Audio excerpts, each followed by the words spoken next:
Baik, langsung saja. Assalamualaikum warahmatullahi wabarakatuh. Perkenalkan, nama saya Nadia Garza Azhara dengan nomor NIM akhir 166. Di sini saya akan membahas tentang arsitektur dan mekanisme kerja web dari internet hingga CDN. Langsung saja, apa sih internet itu? Kan kita bisa saja nganggap bahwa internet itu kayak awan gitu, sesuatu yang ajaib di atas. Tapi sebenarnya internet itu adalah sebuah infrastruktur fisik raksasa yang menghubungkan jutaan perangkat di seluruh dunia, mulai dari komputer, smartphone, sampai server besar. Nah, gimana sih cara data ini bisa nyampe ke kita? Jawabannya itu bukan cuma lewat sinyal, tapi lewat kabel serat optik itu yang membentang dari ribuan kilometer di dasar samudra dan di bawah tanah antar benua. Selain kabel, ada juga satelit dan perangkat yang namanya router. Nah, router ini tuh fungsinya sangat krusial. Dia bertindak sebagai pengatur lalu lintas dan supaya informasi yang dikirim tuh nggak nyasar dan bisa sampai ke tujuan tuh dengan router yang paling cepat. Contoh analoginya itu seperti kayak sistem jalan raya global. Data itu kendaraan yang membawa informasi, kabel dan satelit adalah jalan rayanya, router itu penyimpangan atau lampu merahnya. Dari saat satu kota atau pengiriman perangkat ini ke kota lain, ke perangkat kita, mobil-mobil itu data ini tuh harus melewati banyak persimpangan kan, dan jalan raya global di dalam hitungan milidetik. Seperti itu contohnya. Langsung aja yang kedua, di mana kita akan membahas tentang browser dan halaman web. Nah, setelah kita tahu tadi, kita itu bahas gimana cara kita bisa lihat isinya kan. Kita tuh butuh alat yang namanya browser tadi. Nah, pasti kalian familiar dengan Google Chrome, Firefox, atau Safari kan. Nah, itu tuh adalah teknis browser. Itu adalah sebuah penerjemahnya. Kenapa harus diterjemahin sih? Karena data itu yang dikirim dari internet itu aslinya itu cuma tumpukan kode gitu loh. Nah, sedangkan browser lah yang tugas untuk baca-baca kode tadi dan dirakit untuk jadi visual seperti gambar, video, teks, ataupun yang kalian nikmati sekarang. Nah, kemudian halaman web itu nggak asal jadi kan. Dia itu dibangun dari 3 pilar utama, yaitu ada HTML, di mana dia itu untuk kerangka webnya. Ibarat HTML tuh nentuin yang dimana posisi judul, dimana gambar, dimana paragraf. CSS itu apa? CSS adalah yang ngatur warna, tombol, jenis font, dan sampai tata letaknya itu yang biar kelihatan cantik dan gak berantakan. Sedangkan JavaScript itu yang bikin hidup gitu. Contohnya pas kita klik tombol like, kan warnanya berubah atau ada animasi. Nah, itu pakai JavaScript. Nah, contohnya tuh kayak di analogi di rumah, HTML tuh pondasi tembok. Harus ada kan? CSS itu kayak warna catnya. Terus JavaScript itu saklar lampunya biar bisa kita tekan-tekan kayak gitu loh. Nah, langsung aja masuk ke yang ketiga adalah IP address dan DNS. Nah, kita udah tahu browser, penerjemah. Sekarang pertanyaannya gimana browser kita tahu jalannya itu gimana, jalan atau alamat server web yang harus kita tuju gimana. Nah, itu ada dua, IP address dan DNS. IP address dulu ya, itu kepanjangan dari internet protocol address, dimana setiap perangkat itu yang connect ke internet itu dari HP kalian, laptop, sampai kulkas pintar itu punya alamat unik yang isinya itu deretan angka kayak 142 titik bla bla bla gitu kan. Kenapa angka? Karena komputer itu kan sebenarnya cuma tahu angka dan logika aja kan. Nah, anggap aja IP address itu adalah alamat KTP kalian atau koordinat pas sebuah rumah di dunia digital. Nah, DNS sendiri itu kayak isi buku telepon gitu loh. Tapi masalahnya kan kita sebagai manusia kan pasti pusing kan kalau buka Google, buka Shopee harus pakai kode panjang gitu kan. Nah, makanya DNS itu diciptain. DNS adalah Domain Name System. Tugasnya itu apa? Ya, dia itu mengubah dari domain dari kata-kata google.com ya, kalau kita ketik jadi IP address yang ngertinya itu punya komputer yang ngerti pakai nomor-nomor tadi. Jadi pas kita ketik nama webnya, nah server DNS-nya yang ngirim ke IP address gitu, mengubah jadi ke IP address. DNS google.com itu nomor IP-nya berapa sih, kayak gitu loh.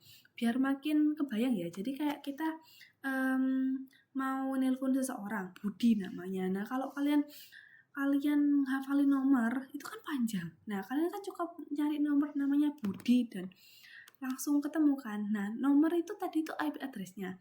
Sedangkan Budi itu DNS-nya. Jadi kita pakai DNS-nya biar gampang gitu. Paham? Selanjutnya tuh ada dari request, response, dan client server. Nah, ini itu kita kan udah tahu tadi kan lewat IP dan DNS tadi. Sekarang itu ngobrolnya itu pakai apa? Di dunia IT tuh kita tuh kenal dengan pola yang namanya client server. Kalau kita bahas client dulu, client ini adalah perangkat yang kita pakai, laptop, smartphone dan segalanya. Tugasnya ya minta data kan. Kalau server ini komputer spesifik yang performanya tinggi tuh nyala 24 jam jauh di sana. Tugasnya apa? Ya nyimpen semua data web dan melayani permintaan dari klien yang pertama tadi.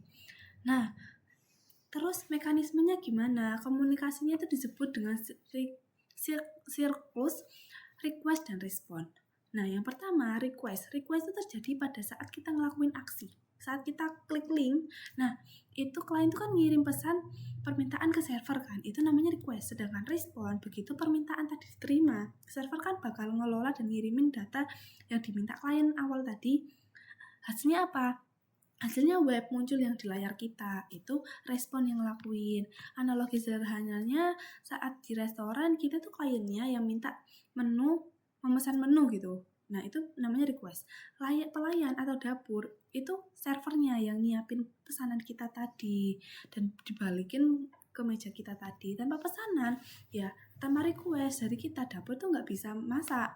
Dan tanpa dapur atau server, pesanan kita juga nggak bakal jadi makanan kayak gitu. Lanjut yang kelima, itu HTTP. HTTP itu apa sih? HTTP itu singkatan dari Hypertext Transfer Protocol. Secara teknis itu HTTP itu protokol atau aturan standar komunikasi gitu. Bayangin kalau klien tadi pakai bahasa Indonesia, tapi servernya itu taunya bahasa Jepang doang, kan nggak bisa. Nah, HTTP ini yang mastiin pesan dari klien dan jawaban dari server tuh punya format yang sama. Saat ngetik HTTP ini, nah itu di browser kalian sebenarnya itu sedang memberitahu browser kayak tolong gunakan aturan HTTP ya untuk ngambil dokumen web ini. Nah, aturan ini tuh komunikasi antar perangkat internet yang bakal berantakan kalau nggak pakai gini gitu. Nah, tapi sekarang kan semua web itu pakai HTTP kan. S. Nah, S itu apa? S itu sebenarnya secure. Nah, bedanya sama HTTP itu apa? Bedanya itu cuman yang S itu kalau tanpa S kita tuh ngirim data itu telanjang gitu tuh, bisa diintip semua orang di jalan gitu. Tapi kalau pakai S, data tersebut tuh dienkripsi atau diacak gitu, jadi kode rahasia. Jadi cuma klien sama server doang yang tahu, semua orang yang lainnya tuh nggak tahu gitu loh. Dan itu wajib banget kalau kita tuh pakai fitur login kayak gitu, transaksi gitu, itu pakai yang S.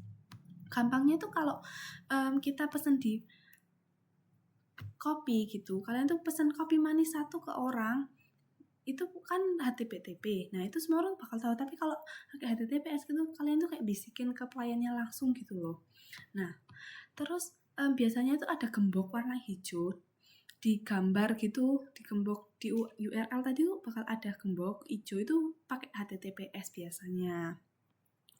Lanjut ya, yaitu ada di aturan kerja, di mana bagaimana sih halaman web itu terbentuk setelah kita bedah satu-satu ya komponennya. Sekarang kita tuh mari kita bahas tentang gambaran besarnya. Gimana sih alur kerjanya ya, yaitu workflow-nya. Lengkap dari saat kita klik sampai muncul di layar. Nah, semuanya itu dimulai saat kita ngeklik URL di browser gitu. Begitu kita enter, browser nggak langsung tahu harus kemana. Nah, dia bakal nanya dulu ke DNS yang mencari tahu alamat IP server web ini tuh ada di mana. Begitu dapat IP-nya, barulah dia koneksi. Setelah tahu alamat browsernya, sebagai klien ya, mengirim pesan ke HTTP request ke server. Di sana, server tuh bakal memproses permintaan kita lalu mengirim balik jawaban berupa HTTP respon. Isinya apa? Paket kiriman yang terdiri dari file-file mentah, yaitu HTML tadi, CSS, JavaScript yang tadi sudah kita bahas. Proses rendering. Nah, langkah terakhir itu browser setelah menerima file-file mentah tadi, browser tuh gak cuma diem. Browser tuh bakal ngelakuin proses yang namanya rendering. Bakal ngerakit HTML-nya, mewarnai pakai CSS, aktifin fungsi pakai JavaScript. Hasilnya adalah halaman web cantik dan internet yang muncul di layar kita cuman sampai 2 detik aja udah sampai. Itu kan Bang. Nah, selanjutnya adalah setelah bahas tampilan layar, kita itu bakal bahas tentang komponen web atau pilar utamanya tadi ada 3 kan, HTML, CSS, sama JavaScript. Ini adalah fungsinya, isinya, dan analoginya. Nah, seperti ini kalian bisa baca ya.